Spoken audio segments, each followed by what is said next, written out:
Imagine this. You're out in the freezing wilderness, surrounded by danger. You've been betrayed, left for dead, and the only thing keeping you alive is your sheer will for revenge. Sounds intense, right? Well, that's exactly what happens in The Revenant, one of the most brutal and visually stunning survival stories ever told.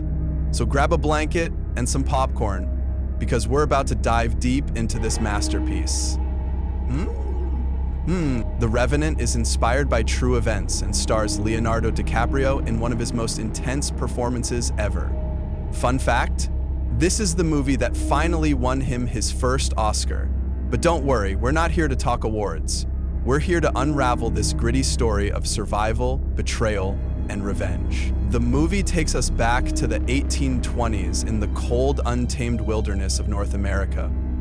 Hugh Glass, played by DiCaprio, is a frontiersman and fur trapper leading a group of hunters through hostile territory.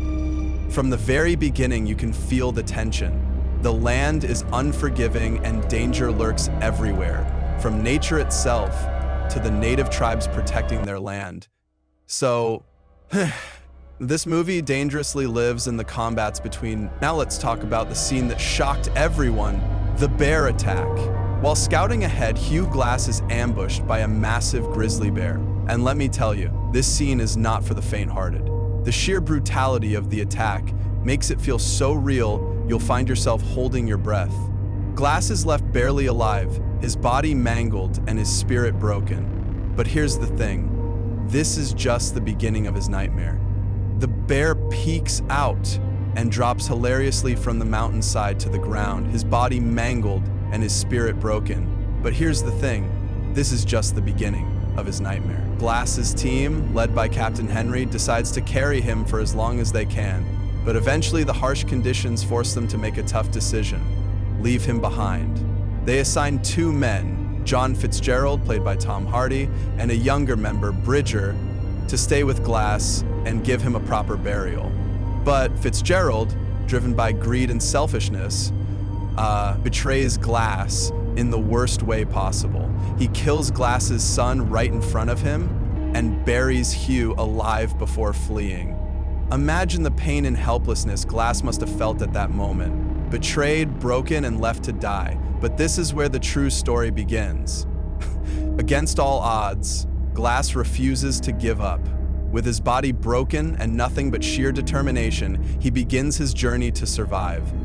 Crawling, limping, and dragging himself through freezing rivers, snowstorms, and miles of wilderness, Glass fights against nature, starvation, and his own pain. Every step of his journey is a testament to the human spirit's resilience. After weeks of enduring unimaginable suffering, Glass finally tracks down Fitzgerald. Their final confrontation is raw, emotional, and incredibly satisfying. It's not just about revenge, it's about justice. Without spoiling too much, let's just say the ending will leave you speechless. It's not your typical happily ever after, but it's powerful and fitting for a story this intense. There's a lot to unpack in today's episode. Fitzgerald is about to track down Fitzgerald, and when he finally does, she brings him to a place on Earth. What makes The Revenant so special isn't just the story, it's the way it's told. The cinematography is breathtaking, capturing the beauty and brutality of nature like never before. Every shot feels like a painting, and the performances, absolute perfection. DiCaprio barely has any dialogue, yet he conveys so much through his expressions and body language. You can feel every ounce of pain, anger, and determination he goes through. What would you do if you were in Hugh Glass's shoes? Could you survive the unforgiving wilderness and find the strength to seek justice? The Revenant isn't just a movie, it's an experience, a raw, emotional, and unforgettable journey of survival and revenge. If you haven't watched it yet, trust me, you're missing out on one of Hollywood's finest masterpieces. But that's it for today's video, folks. If you enjoyed this breakdown and want more movie explanations like this, hit that like button, subscribe, and let me know in the comments which movie you want me to cover next. Thanks for watching, and I'll see you in the next one.